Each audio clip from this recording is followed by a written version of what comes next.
Hello সবাইকে, কেমন আছেন? আশা করি সবাই খুব ভালো আছেন। এই যে আমরাও মোটামুটি আছি।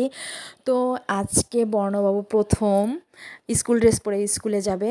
যাই হোক, আজকে পারণের দিন সেহেতু এখানে রান্না করলাম আলু ভাজি, আর এখানে কুমড়ো ভাজি করলাম। বর্ণবাবু খাবে, কারণ ওকে কী দিয়ে খাওয়াবো, এত সকালবেলা ও তো ভাতও খেতে চায় না। যাই হোক, এই যে বেগুন ভাজি করে নিচ্ছি, এটা বেগুন ভাজি দিয়ে আমরা খাবো, বেশি কিছু রান্না করব না।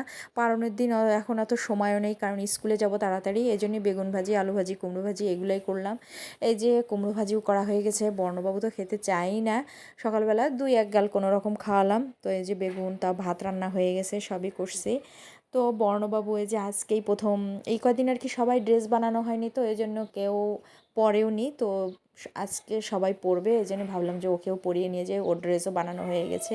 তো ড্রেস পরে একবার এ পাশে একবার ও পাশে ছোড়াছড়ি করছে, বলতেছে একটু দাঁড়াই থাকো, দাঁড়াও আমি একটু ছবি তুলি, তা আর করতে দিচ্ছে না। এই যে স্কুলে এসে পিটি করছে, তো একবার আপ অ্যান্ড ডাউন, তো ও ওই যে করতেছে, এই একবার জিভা বের করতেছে, একবার হাত নাড়াচ্ছে, হাতই করতেছে, লাফাচ্ছে, মানে ঠিকমতো করতেছেই না। মিজ বলে, ও করতে চায় না।